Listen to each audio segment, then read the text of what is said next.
박성준님의 운명을 보는 기술.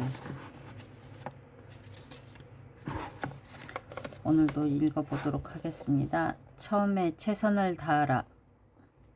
주역에 군자는 끊임없이 스스로 힘쓴다. 꾸준한 좋은 관성이 기운을 부른다. 마음의 관성에 대한 부분이래요.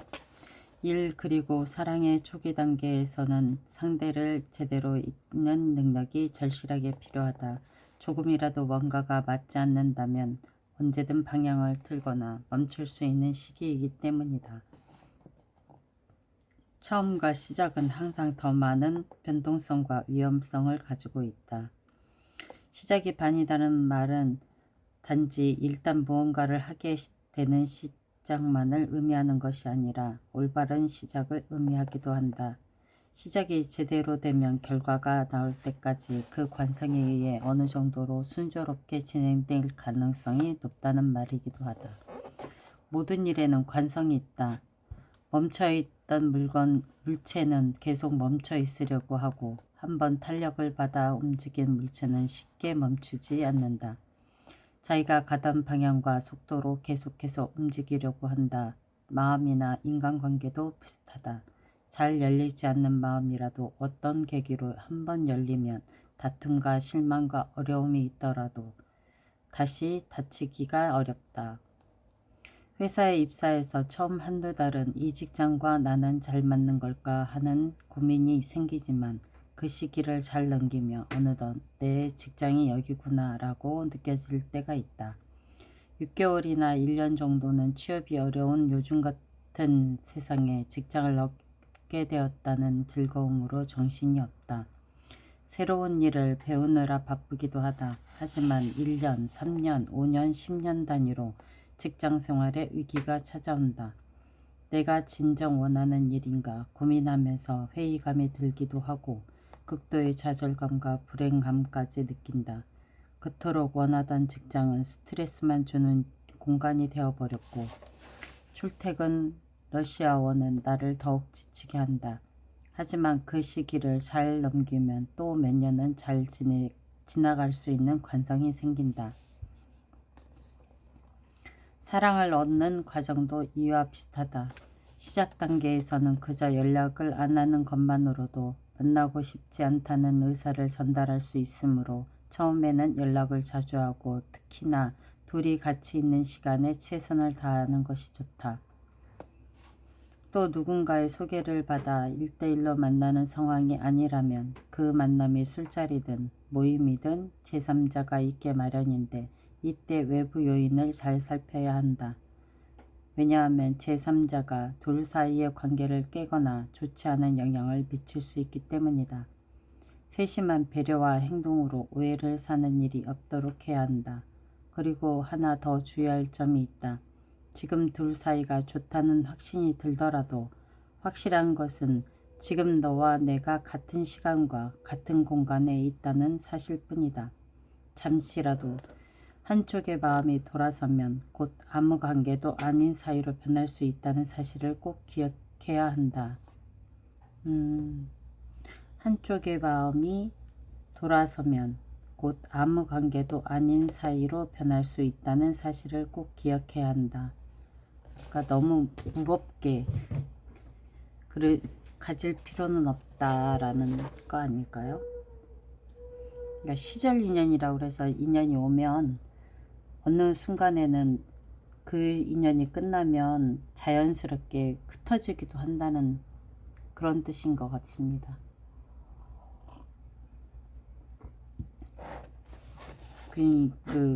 있을 때 최선을 다해야지 되죠. 잃을 것이 없어진다. 중용 올바른 방향에서 균형과 조화를 찾으면 세상이 잘 다스려진다. 방향성에 대한 부분입니다. 사랑하는 이에게 이유도 모른 채 제대로 된 이별의 말을 조차 듣지 못하고 연락이 끊겨본 경험이 있을 수 있다.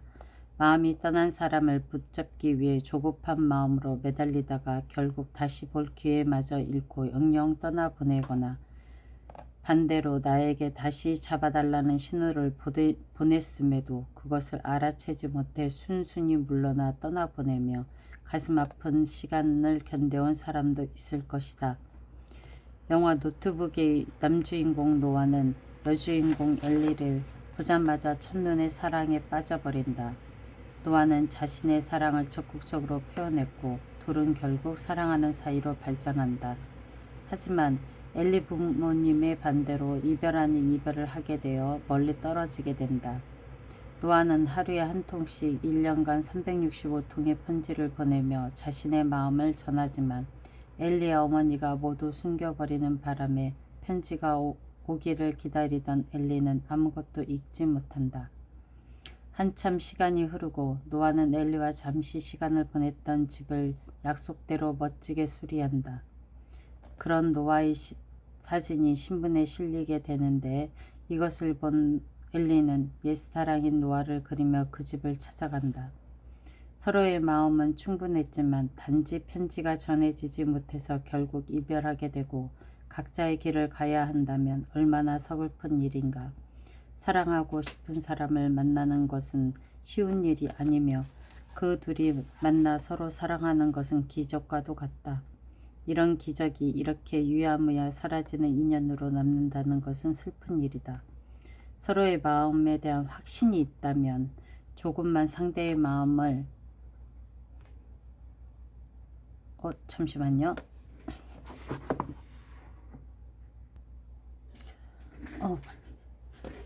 다시 읽겠습니다. 서로의 마음에 대한 확신이 있었다면 조금만 상대의 마음을 제대로 읽어낼 수 있었다면 단지 편지에만 의존하지 않고 찾아갔을 수도 있다. 누군가를 사랑하는 경험을 하고 그 사랑을 놓치지 않기 위해 노력하는 일은 둘이 마음이 맞아야 한다. 상대가 멈추려고 하면 그쯤에서 멈춰주는 것이 어른들의 사랑이기 때문이다. 반대로 얘기하면 상대의 마음을 읽어내지 못한다면 그 사랑의 끝은 안타깝게도 뜻하지 않은 엉뚱한 방향으로 갈 수 있다는 이야기이기도 된다. 사랑 말고도 상대의 마음을 읽지 못해 힘들었던 경험은 누구나 있을 것이다. 일순간의 욕심과 장밋빛 미래에 대한 허황된 욕망으로 사람을 제대로 보지 못하고 그릇된 투자로 큰 돈을 날리는 경우가 있다. 이때 날린 돈은 인정하지 못하고 한 번에 만회하려고 발버둥질하다가 가진 모든 돈을 털리고 바닥까지 드러난 후에야 정신을 차리기도 한다. 또 상사의 마음을 읽지 못하여 모난돌이 정맞는 본보기를 당하며 심한 괴로움에 빠지기도 하고 일의 성과와 관련이 없는 평가로 자격지심에 빠지기도 한다.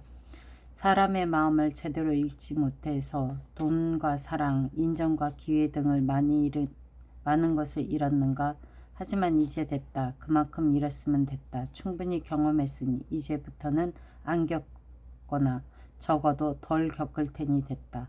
교훈을 얻는 것으로 지난 시간은 충분한 의미가 있다.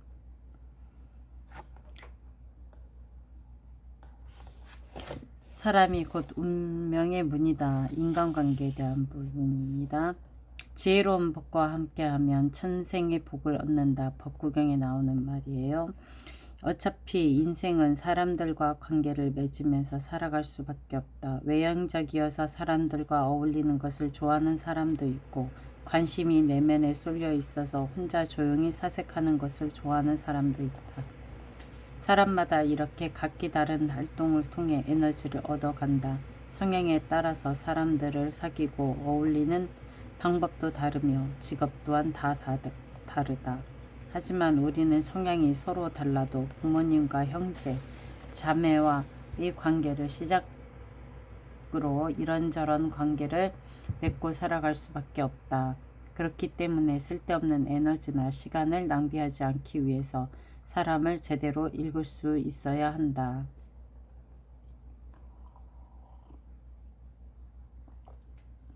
사람만큼 내 인생을 들었다 놨다 하는 요소는 없다. 운도 사람을 빼고는 생각할 수 없다. 운은 결국 사람을 통해서 온다. 운은 결국 사람을 통해서 온다. 사람은 곧 운명의 문이다. 천인을 만나 인생의 나락을 맛보기도 하고 귀인을 만나 큰 문제를 해결하고 성취하기도 한다. 이것이 인간관계를 다루는 책들이 비슷비슷한 제목을 달고 쏟아져 나와도 언제나 서점의 베스트셀러 한 켠을 굳건히 지키고 있는 이유이다. 다만 우리가 흔히 알고 있는 인간관계에 대한 보편적인 조언은 문제가 있다. 사람마다 지문이 다르듯 그 성향도 얼핏 비슷해 보이지만 다르기 마련이다. 타고난 천성 그리고 사회적 동물로서 살면서 발달한 성향을 무시하고 인간을 범주화하면 곤란하다. 물론 그 마음이 알겠다. 그 간절함은 이해한다. 하지만 인간은 단순한 동물이 아니다. 사람들은 단지 규정하고 나누면 알 수 있다고 믿을 뿐이다. 특히 인간에 대한 이해는 실험을 통해 과학이라는 이름을 붙여 수치하지만 언제나 한계에 부딪힌다. 과학이 아무리 발달했다고 외쳐봐야 우주에서 과학적으로 설명할 수 있는 물질은 5%도 되지 않으며 세상에는 과학으로 설명할 수 없는 기괴한 일들이 일어나고 있다. 단지 그런 일들이 과학적인 검증 방법으로 답을 얻지 못했기에 비과학적이라는 둥, 우연일 뿐이라는 둥 쉽게 말하고 있을 뿐이다. 과학으로 모든 것을 파헤칠 수 있다면 좋겠지만 그것만으로는 부족하다. 운이 사람을 통해 온다는 사실을 어떻게 과학적으로 입증할 수 있을까? 입증할 수 없으면 사실이 아닌 것일까? 우리 삶에 깊이 들어와 있지만 여전히 비과학적이라고 치부되는 영역인 사람과 운명을 읽는 기술에 대하여 좀 더 열린 마음을 가졌으면 좋겠다. 내면의 귀를 기울이는 동양철학, 자기를 이긴 자가 가장 위대하다. 법구경, 관상에 대한 부분입니다. 동양철학이 언제부터 서양의 과학에 밀렸을까? 비과학적이라는 이름으로 이토록 무시당하고 등한시된 적이 있었나 싶을 정도다. 우리나라의 국기, 태극기의 한가운데는 음양의 기초가 되는 주역의 태극과 8개 중 그 모양을 뒤집어도 변함이 없는 사괴가 박혀있다. 세상의 만물은 음양으로 나눌 수 있고 그 음양이 조화되는 환경을 만드는 것이 가장 중요하다는 사실을 이미 국기에 명시하고 있는 셈이다.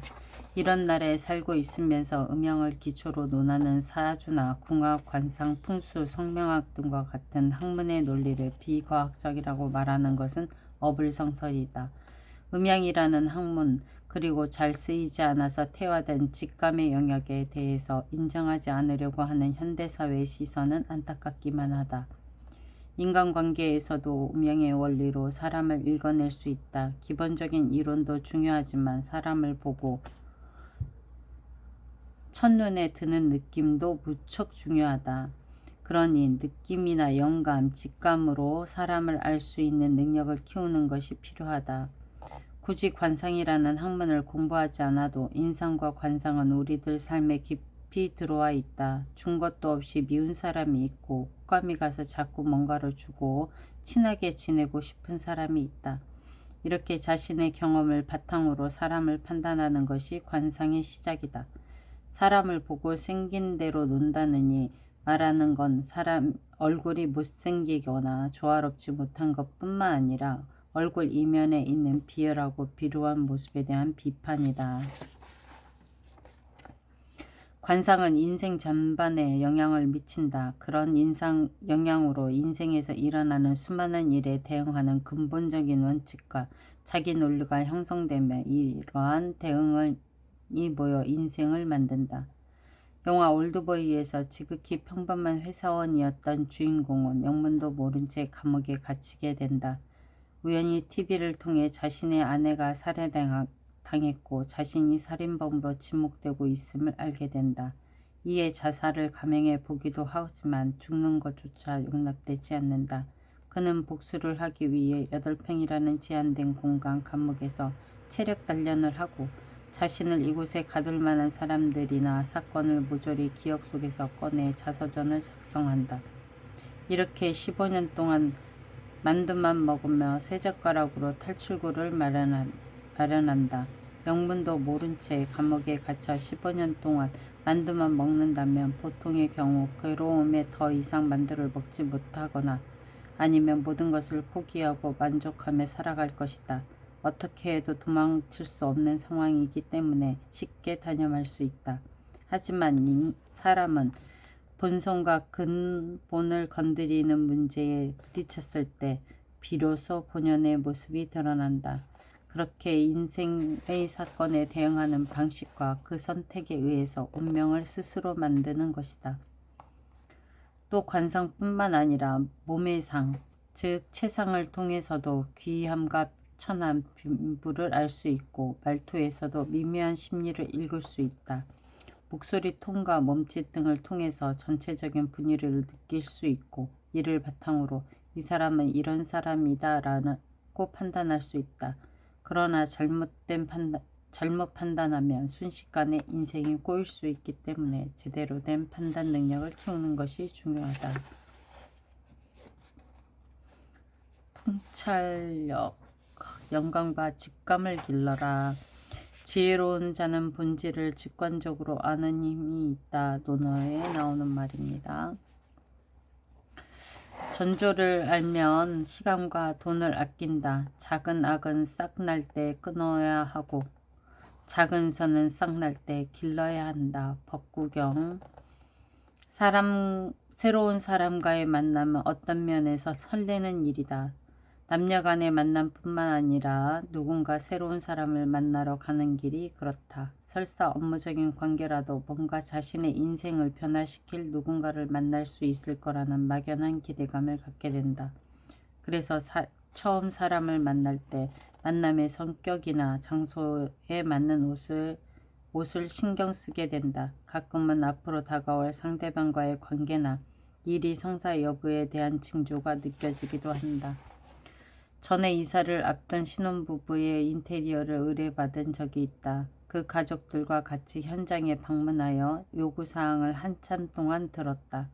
몇 주가 지나고 그 부부가 살고 있는 아파트로 인테리어 디자인 프레젠테이션을 하러 갔다. 그런데 문제가 생겼다. 주차구역에 들어가던 도중 차가 멈췄다. 엑셀을 더 세게 밟아도 꼼짝하지 않아 차에 내려 확인해 보니 밑에 커다란 돌덩이가 있었다. 주차하는데 정신이 팔려 돌도 못 보고 들어가서 오도 가도 못하는 신세가 된 것이다. 여느 때 같으면 차량 서비스 센터에 전화해서 차를 들어 올렸겠지만 일정도 급하고 해서 그냥 엑셀을 힘껏 밟아 차를 뺐다. 차 전면과 바닥이 한순간에 심하게 찌그러졌다. 그렇게 찝찝한 마음을 뒤로하고 부부에게 프레젠테이션을 했다. 그들은 TV에서 본 나의 인테리어 디자인도 마음에 들었다며 이런저런 자료를 보여주자 협조했다. 그리고 다음 달쯤 공사를 의뢰하겠다고 했다. 그렇게 일이 잘 마무리되는 듯 보였고 다음 달에 시작될 공사를 머릿속에 그리며 기분 좋게 집을 나왔다. 다만 새 차가 찌그러진 것은 마음에 걸렸다. 다음 달 일정 확인을 위해 전화를 했다. 그런데 예상외의 답변이 왔다. 아버지가 견적이 너무 비싼 것 같다며 세부 내역을 알려달라고 했다는 것이다. 난감했다. 견적서에는 이미 공사 범위를 포함한 직접 공사비와 간접 농의비 등이 공정별로 자세하게 적혀 있었기 때문이다. 공사에 들어갈 세부 정보까지 기재되어 합리적으로 시공하려는 우리의 의도도 이미 느껴졌을 것이라 생각했다.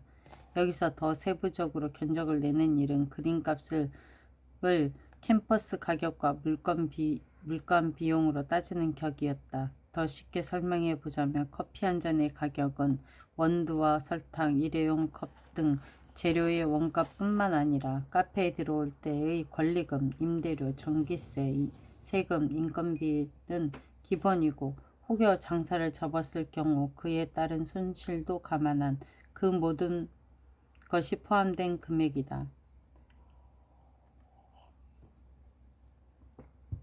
나아가 대화를 나누는 장소에 대한 비용과 땡볕의 시원한 에어컨 바람으로 더위를 식혀주는 가치도 포함된다. 그림값도 단지 캠퍼스와 물감값뿐만 아니라 작가의 창의적인 아이디어 비용이 포함된다. 그리고 그런 작품을 만들기 위해 받아온 교육과 어렵게 걸어온 인생 경험에 대한 대가도 들어간다. 인테리어 시안을 견적도 마찬가지다. 인테리어 시안에는 그 시안을 구상하여 설계까지 하는데 걸리는 시간을 포함한 인건비가 있고 아이디어의 이면에는 창의력에 들어간 교육비도 포함되어 있다. 결국 공사는 진행되지 못했고 넘겨진 나의 시안은 어느새 원가 개념으로 왜곡되어 누군가에 의해 얼렁뚱땅 시공되었을 것이다. 어쩌면 처음 받은 견적보다 저렴하게 완공해 부부의 만족도도 높았을 수도 있다. 그리 유쾌한 경험은 아니었다. 즉 조금 더 냉정하게 업무적으로 접근하지 못한 나를 탓할 수밖에 없었다. 공사 수주에 대한 확신을 갖고 시안까지 넘겨준 내 잘못도 분명히 있었다. 누구나 이와 비슷한 경험을 한두 개쯤 갖고 있을 것이다. 전에 해보지 않았던 새로운 일을 시작하려고 할 때, 낯선 사람을 만나려고 할 때 뜻하지 않은 일을 겪을 경우가 있다. 이럴 때 주의가 필요하다. 단편적인 경험으로 모든 것을 일반화하기는 어렵지만 새로운 일을 시작할 때 그 시작에 뜻하지 않은 불쾌한 경험을 한다면 또 일을 연거푸 겪게 된다면 안 좋은 일에 대한 징조일지도 모른다. 기분 좋게 시작해도 열정과 기쁨이 사라지기 쉬운 마당에 뭔가 찝찝함을 안고 시작할 이유는 전혀 없다. 그래도 시작해야만 하는 상황이라면 주의에 주의를 거듭하여 문제가 생기지 않게 검토하고 준비하는 것이 좋다. 전조를 통해 미래를 미리 파악하는 학문이라 해도 과언이 아닌 주역에서도 견미지저라고 하여 작은 징후를 보고 큰 변화를 안다고 했다. 견미지저. 어떤 상황에서든 이런 징조를 경계하면 많은 시간과 돈을 절약할 수 있다. 성공한 사람들의 뒤에는 이런 직감을 통한 수많은 선택이 있었다. 직감은 자신의 잠재 능력이며 이제껏 살아온 인생의 경험이 쌓여져 만들어진 예감이다. 요즘에 직감에 대한 그 자기계발서가 굉장히 많잖아요. 한 몇 권 읽으면 그 공통적인 의견들이 있더라고요. 그것들이 나하고 얼마나 맞는지, 나하고 맞는 룰이 있어. 그걸 찾아내서 그걸 계속 활용해 보는 것이 좋을 것 같긴 해요.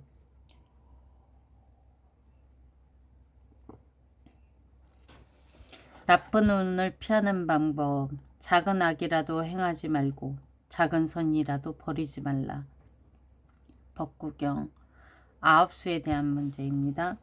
주변 이야기를 들어보면 사람들은 29이 되면 30이 온다는 불안감에 휩싸이는 것 같다. 아울러 결혼 상대를 찾아야 한다는 조바심에 시달리는 사람도 있다.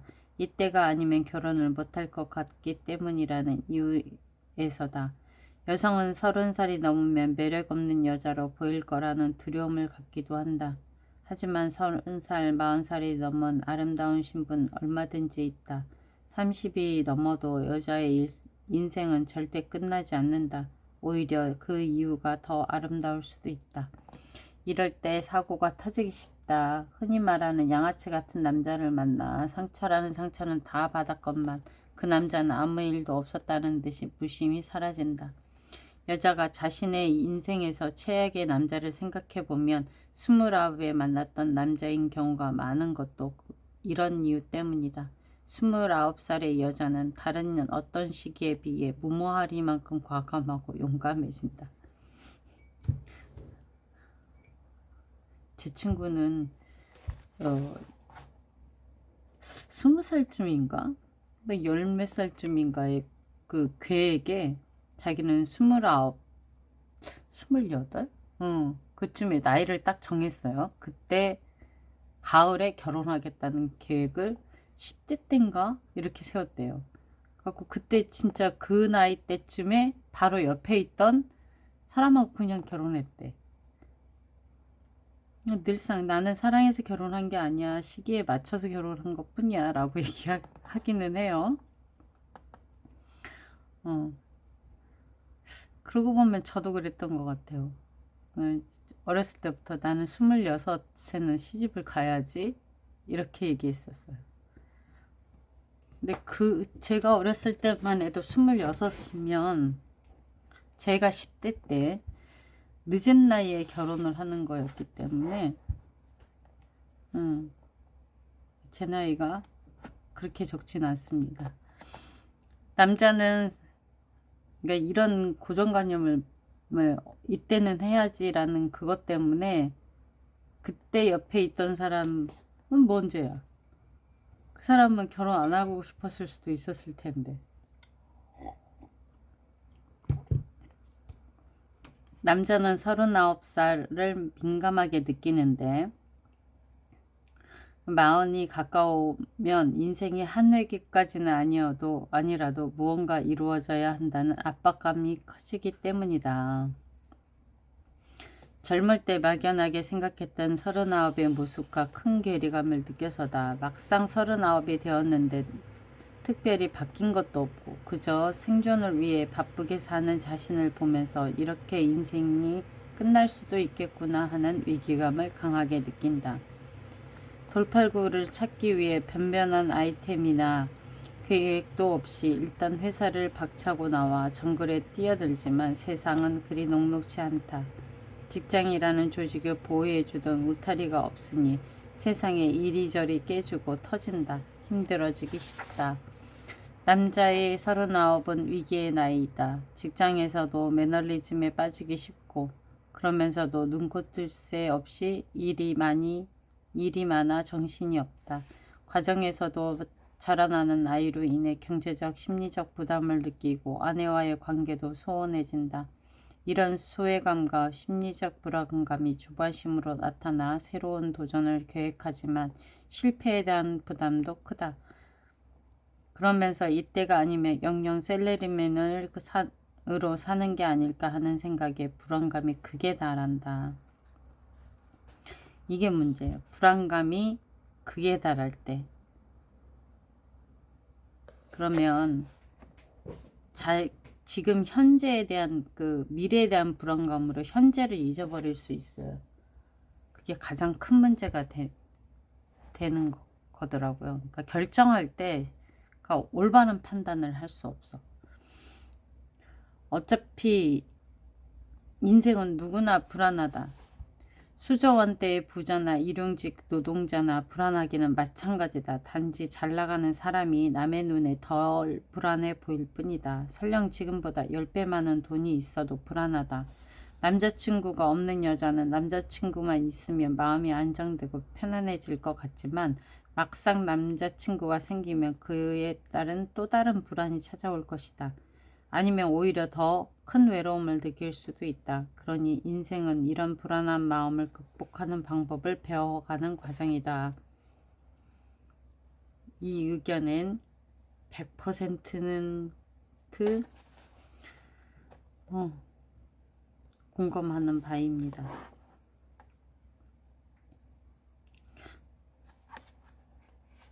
늘상 불안해요. 아홉수라는 용어가 있다. 흔히들 아홉수는 결혼이나 이사 등 큰일을 치르기에 적당하지 않다고 한다. 기본적으로 나이에 9가 들어가는 것이 아홉수다. 9라는 숫자는 1만 더해지면 10 또는 0이 되는 숫자이다.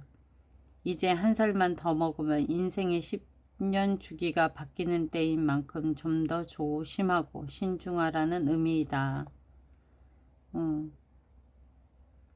한 살만 더 먹으면 인생의 10주기가 바뀌는 때인 만큼 좀 더 조심하고 신중하라는 의미이다. 저녁이 얼마 안 남은 군대 말년에는 떨어지는 낙엽도 조심하라고 한다. 떨어지는 잎에 무슨 위험이 있겠는가. 인생의 새 장을 시작할 때는 그만큼 조심하라는 의미이다.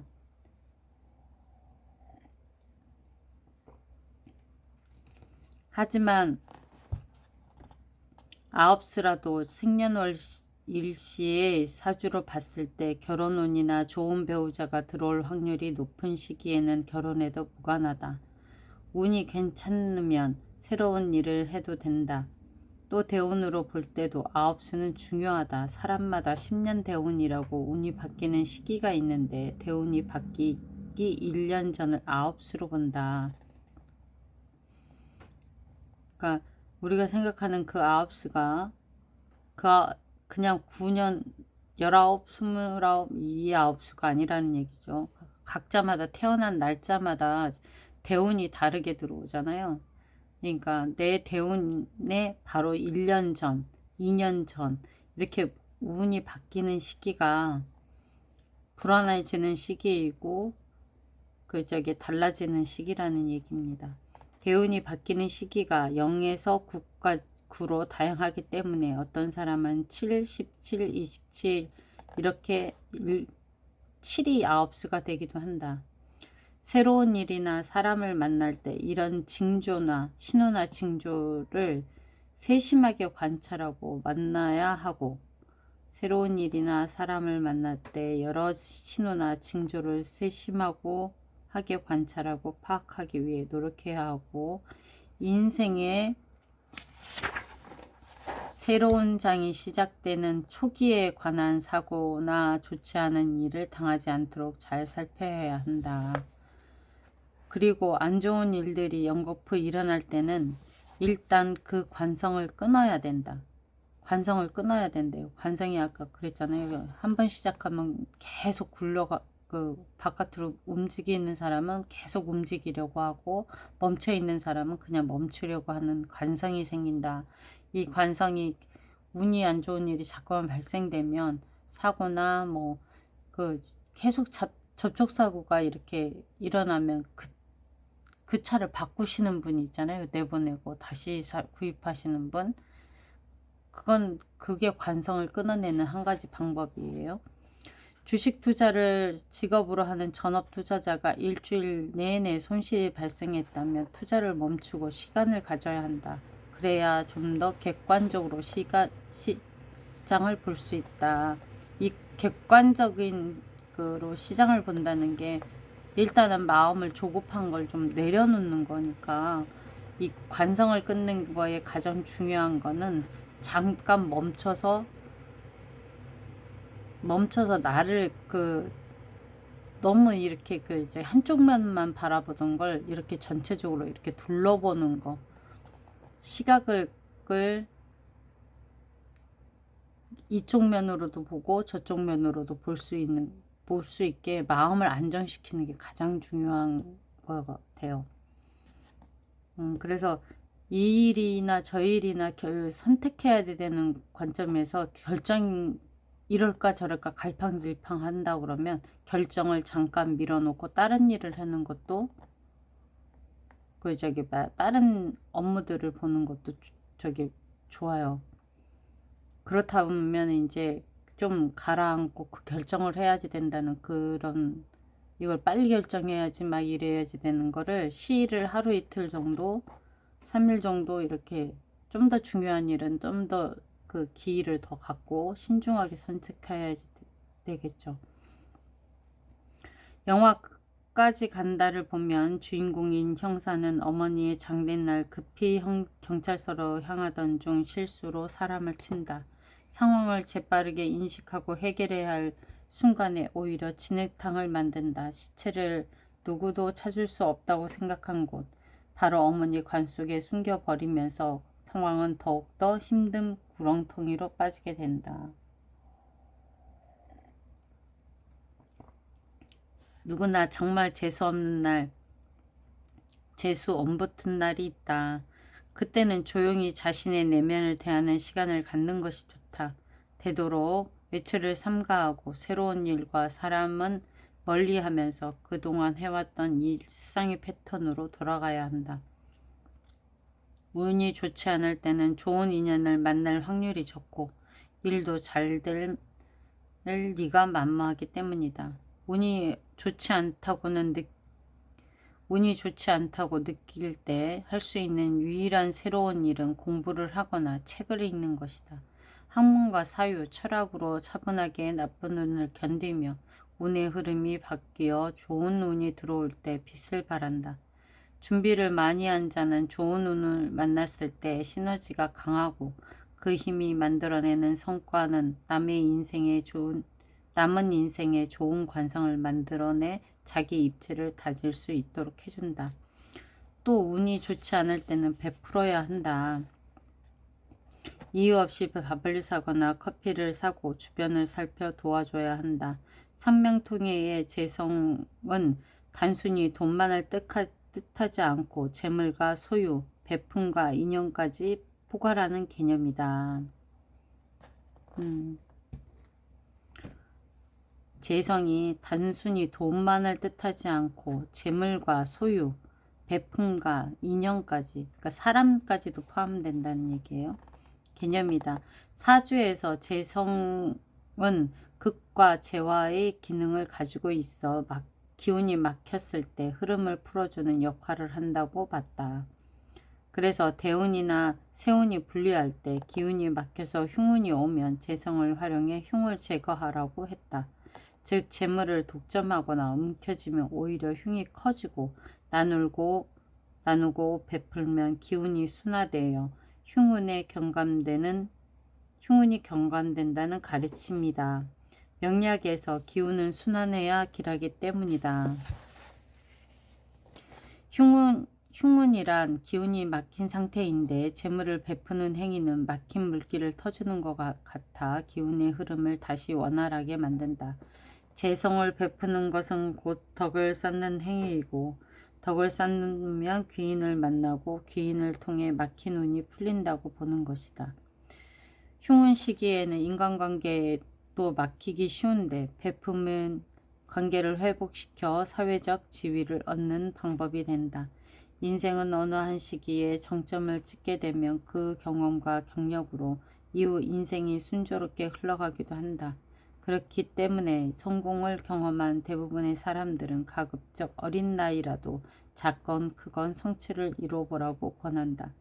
사회적인 성취가 아니어도 괜찮다. 그저 아침에 일어나 이불을 개고 침대를 정리하는 나와의 약속을 지키고 습관을 만들면 작은 성취로 기억되어 자존감도 높아진다. 아리스토텔레스는 지금 나의 모습은 내가 반복한 행동의 결과이다. 그러므로 탁월함은 한 번의 행동이 아닌 평소의 습관에 달려있다라고 말했다.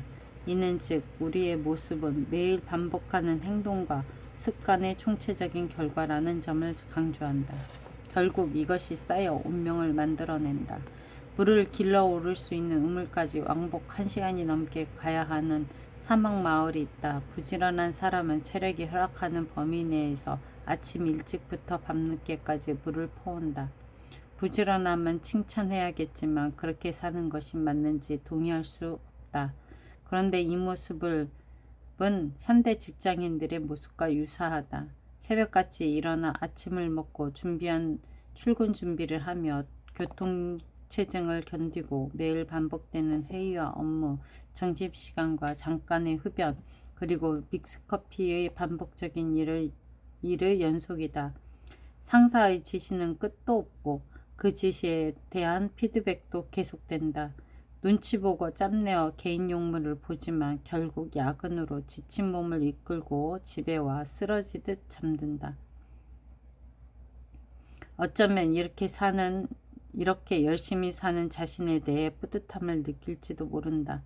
방향은 생각 못하고 속도만을 보기 때문이다. 회사라는 조직은 나름 심사 분석을 한다 치더라도 계량적으로 개인별 성과를 분명하게 평가하기 어렵다. 학생들 성적처럼 딱 떨어지지 않는다. 그래서 꾸준하게 뭔가를 잡고 일하는 모습을 보여주면 좋은 평가를 받기 쉽다. 그러나 우선순위를 고려하지 않고 병렬적으로 모든 일을 하나하나 처리해 나가면서 사는 것도 어리석다. 일을 하고 또 해도 좀처럼 삶이 개선되지 않는다. 직장 생활을 하면서 3년 전 모습과 달라진 점이 있는가? 3년 전 지금을 상상했을 때 모습이 고작 이 정도인가? 만약 변하지 않았다면 달라져야 한다. 다른 선택을 해야 변화된 미래를 꿈꿀 수 있다. 물론 어떤 직장은 당신의 미래와 가족을 책임져 줄 수 있다. 하지만 대부분 그렇지 않다. 알았다면 변화해야 한다. 직장은 현재 주 수입원이고 많은 시간을 들여 일하는 곳이라는 사실을 부정하라는 의미가 아니다. 단지 내가 가장 행복하게 할 수 있는 일인지, 평생 몸과 마음을 바쳐 일할 만한 가치가 있는 곳인지 고민해야 한다. 지금부터라도 자신이 행복할 수 있는 일과 삶의 방향에 대해 하루 단 30분이라도 고민하는 것이 좋다. 일주일에 단 몇 시간이라도 그것에 대해 고민한다면 시야가 넓어진다. 그 변화가 중요하다.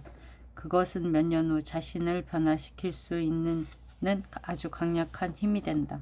그리고 언젠가 그 힘을 유감없이 발휘할 때를 만날 수 있다.